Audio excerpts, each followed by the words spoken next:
여러분 안녕하십니까? 오늘도 참으로 좋은 날입니다. 마음이 상쾌하기를 바랍니다. 저는 오늘 하나님의 믿음을 얻으라는 제목으로 여러분과 함께 은혜를 나누고자 합니다. 본문 말씀은 마가복음 2장 1절로 12절입니다. 사람들이 한 중풍병자를 4사람에게 메워가지고 예수께로 올세 예수께서 저희의 믿음을 보시고 소자야 내 죄사함을 받았느니라고 하시니 우리는 예수님을 영접하여 구원받으면 그때로부터 하나님과 점점 더 깊이 있게 교제하면서 신앙생활을 하게 됩니다. 그러나 우리의 신앙생활이 늘 평탄한 것만은 아닙니다. 따라서 우리는 여러 가지 삶의 문제들을 만날 때마다 하나님께 기도함으로써 문제를 해결받기 원합니다. 그런데 우리가 분명히 내 믿은 대로 될지어다라는 말씀을 믿고 기도했지만 응답을 받지 못하여 낙심할 때가 있습니다. 우리가 분명히 믿고 기도했는데 왜 하나님께서 응답해 주시지 않을까요? 오늘 저는 그 이유를 살펴보고 어떻게 기도해야 하나님의 응답이 임하는지 말씀드리고자 합니다. 먼저 우리가 믿음의 받침대를 준비해야 합니다. 성경은 하나님에 대하여 믿는 믿음에 관해서 말씀하고 있습니다. 우리는 하나님께서 천지와 만물을 지으신 것을 믿고 하나님의 아들 예수 그리스도께서 우리를 대신하여 십자가에 못 박혀 죽으심으로 우리의 모든 죄가 사해졌음을 믿습니다. 또 성령께서 우리 가운데 역사하심도 믿습니다. 또한 성경이 하나님의 성령으로 감동된 책인 것을 믿으며 그 안에 기록된 하나님의 모든 약속의 말씀을 우리 편에서 믿고 또 믿으려고 애를 씁니다. 그리고 마음속에 의심이 들어올 때마다 믿습니다 하면서 의심을 쫓아내는 투쟁을 계속합니다. 그런데 이와 같은 믿음은 예수님의 일하심에 대한 일반적인 믿음입니다. 하나님을 믿을 때 일반적인 믿음이 없으면 안 되지만 이러한 일반적인 믿음 자체가 응답을 가져오는 것은 아닙니다. 일반적인 믿음은 하나님의 기적을 체험하게 하는 하나님의 믿음을 담는 받침대입니다. 우리가 하나님께 대한 믿음의 받침대를 마련하면 하나님께서 그 위에 하나님의 믿음을 얹어주심으로 문제 해결의 역사가 일어나는 것입니다. 그리고 하나님의 믿음을 얻기 위해서는 믿음의 씨앗을 심는 것이 중요합니다. 가버나움에 한 중풍병자가 살았습니다. 그는 예수님께서 가버나움에 오셨다는 소식을 들었고 예수님 앞에 나가면 병을 치료받을 것이라는 마음의 소원과 인간편에서의 믿음을 가지고 있었습니다. 그의 4 친구들도 예수님 앞에 나가면 중풍병을 앓고 있는 친구가 나을 것이라는 믿음이 있었습니다.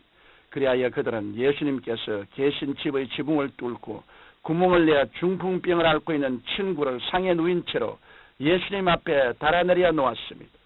이 중풍병자와 친구들은 믿음의 씨앗을 심었습니다.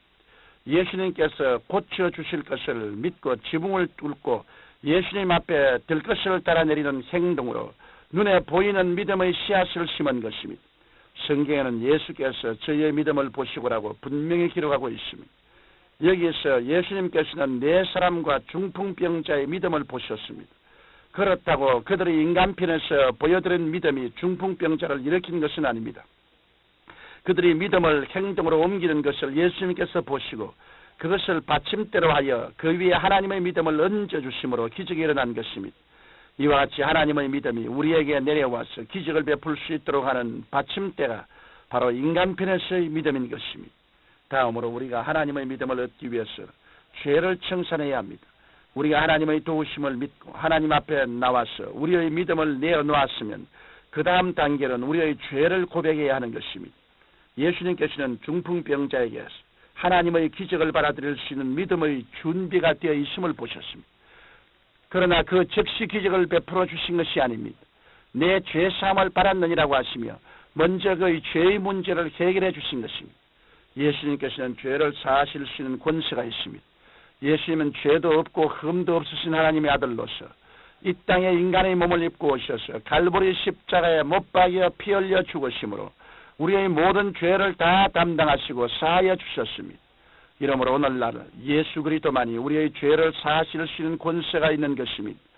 예수 그리스도의 보혈은 우리의 죄를 영원히 정결케 하고 우리의 양심을 깨끗하게 하시어 살아계신 하나님을 섬길 수 있도록 만들어 주십니다.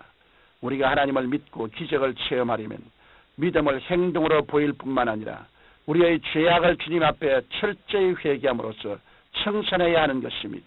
한 부형님이 폐병이 심해 다 죽게 되었습니다. 그는 예수님을 믿고 병고침 받아 살아야겠다는 결심을 하고 교회에 나왔습니다. 그리고 주님께서 반드시 병을 고쳐주실 것을 믿고 열심히 기도했습니다. 그렇다고 당장 병이 나은 것은 아닙니다. 그가 주님 앞에 나와 모든 죄를 회개하고 청산하자 주님께서 그 인간적인 믿음 위에 하나님의 믿음을 얹어주셨습니다. 그는 기도 중에 내 병이 나았던 하나님의 음성을 들었는데 그 후 그의 병은 깨끗하게 나았습니다. 이렇게 죄가 청산되면 위대한 하나님의 믿음이 선물로 주어져 기적을 체험하고 기도 응답을 받게 되는 것입니다. 여러분, 기적은 인간의 믿음의 받침대 위에 하나님의 믿음을 선물로 얹어 주실 때 일어나는 것입니다.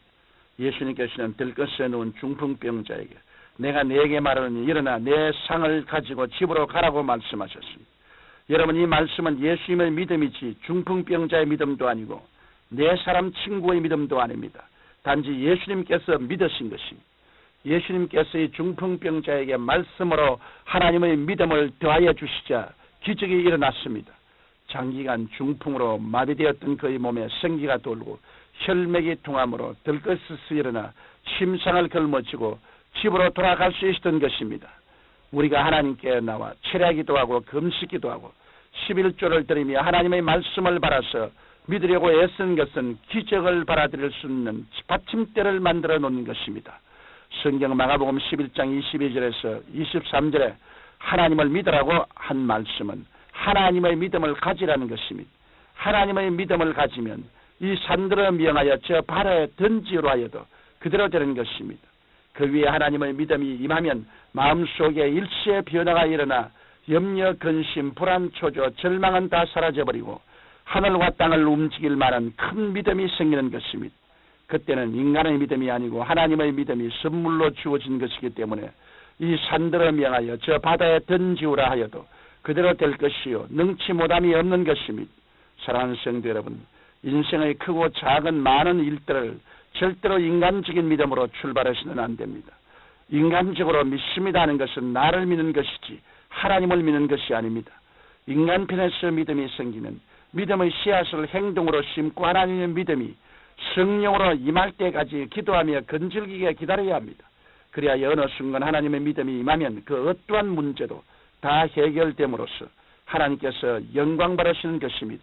거룩하시고 영광스러우신 우리 아버지 하나님, 우리가 일반적으로 하나님을 믿고 성경을 믿습니다만 우리의 특수한 문제에 대한 해답은 하나님의 믿음을 받아들여야 되옵니다. 모두 다 하나님 앞에서 하나님의 뜻을 받아들이고 믿음을 받아들여서 기적적인 삶을 체험할 수 있도록 도와주옵소서. 우리 주 예수 그리스도 이름으로 기도드리옵나이다. 아멘.